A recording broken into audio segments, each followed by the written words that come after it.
Halo, Assalamualaikum warahmatullahi wabarakatuh. Kembali lagi bersama Ustazah Yuli di sini dalam pembelajaran daring pada hari Kamis tanggal 16 Juli 2020. Nah, pada kesempatan kali ini kita akan belajar tema 1 yaitu organ gerak hewan dan manusia. Untuk subtema 1, organ gerak hewan. Untuk tujuan pembelajaran yaitu siswa dapat menyebutkan alat gerak hewan dan manusia dengan benar. Siswa dapat menentukan ide pokok pada paragraf dengan tepat. Siswa dapat mengembangkan ide pokok menjadi sebuah paragraf secara runtut, serta siswa dapat menyusun dan merangkai sebuah cerita bergambar secara runtut. Coba perhatikan gambar hewan tersebut. Apa nama hewan tersebut? Ustazah kira kalian sudah mengetahuinya. Hewan tersebut adalah kelinci. Kelinci ini merupakan hewan yang sangat lucu. Dia memiliki bulu yang tebal serta warna yang menarik. Kelinci ini dapat berlari dan melompat dengan sangat lincah. Kira-kira ada yang tahu nggak mengapa hewan tersebut bisa berlari dan melompat dengan lincah?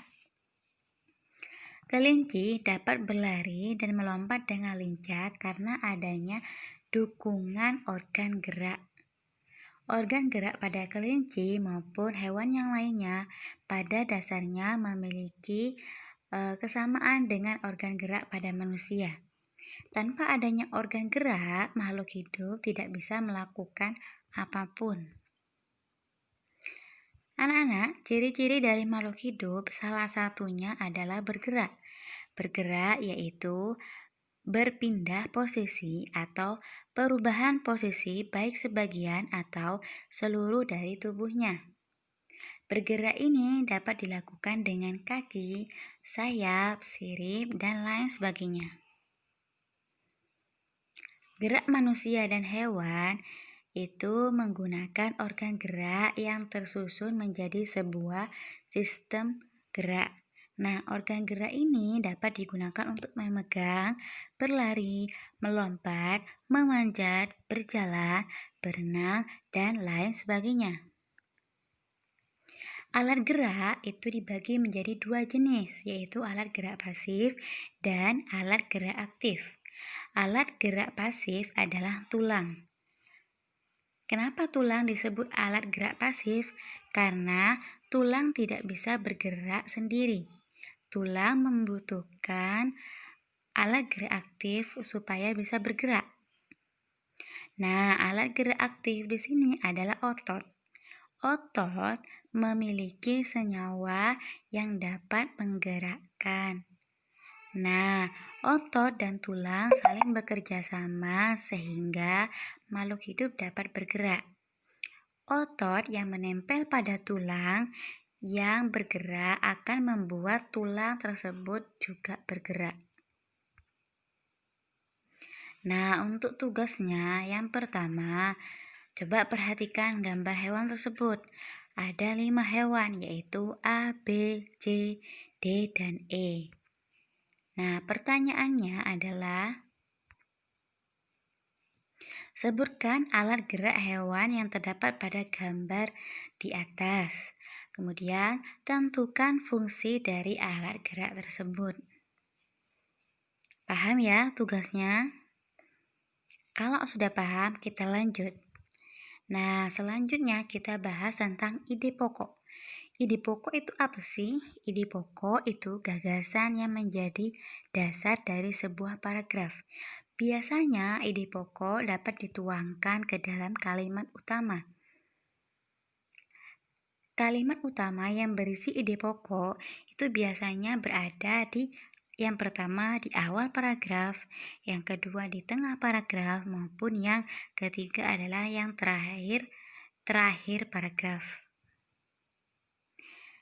Biasanya kebanyakan sebuah teks itu kalimat utama atau ide pokoknya itu berada pada awal maupun di akhir.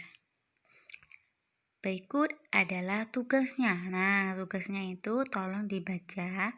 Ada sebuah teks. Teksnya tentang kehidupan burung. Nah, kalian disuruh menentukan ide pokok pada setiap paragraf. Di dalam sebuah teks tersebut ada 3 paragraf. Jika kalian kurang jelas tulisannya, bisa dilihat di buku paket halaman 8 ya. Sudah paham untuk tugasnya? Kalau sudah paham, kita lanjut lagi.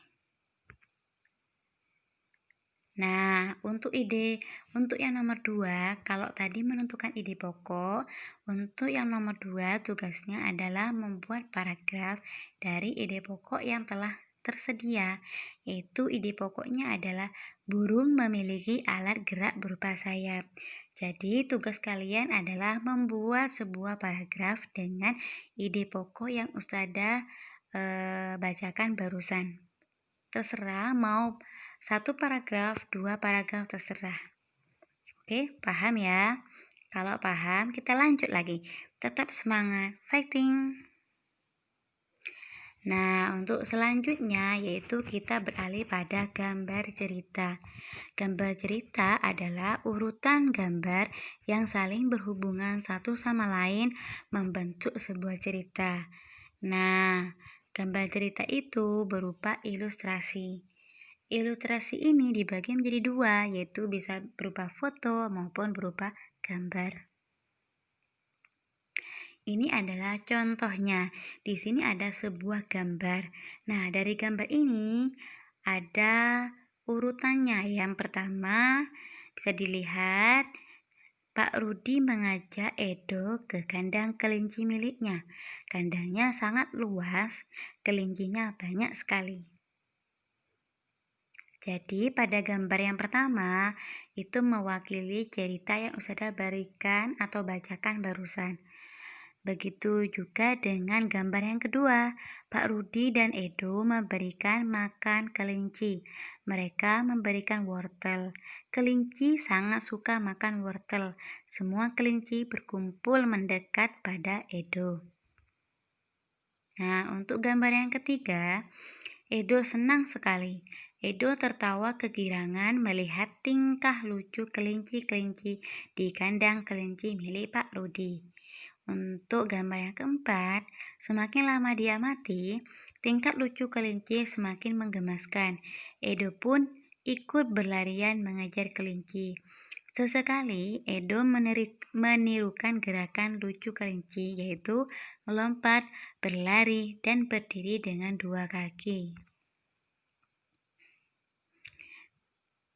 Nah, tadi adalah contoh dari cerita bergambar. Nah, untuk tugasnya, kalian bisa buka di halaman 6. Ayo berlatih nomor 2. Di situ ada 2 cerita. Kalian pilih mana yang menurut kalian suka atau lebih gampang. Oke, sampai di sini ada pertanyaan. Ustazah kira sudah jelas ya. Berarti ada 3 macam tugas. Yang pertama tadi mencari alat gerak dan fungsinya. Yang kedua yaitu menentukan ide pokok dan membuat sebuah paragraf. Dan yang ketiga yaitu ada di halaman 6, yaitu membuat sebuah gambar berdasarkan cerita. Oke, tugasnya kalian ditulis di buku tulis masing-masing, kemudian difoto, dikirim langsung ke Ustazah, jangan dikirim di grup, oke? Kalau ada pertanyaan, bisa segera hubungi Ustazah. Terima kasih. Ustazah akhiri. Wassalamualaikum warahmatullahi wabarakatuh. Tetap semangat.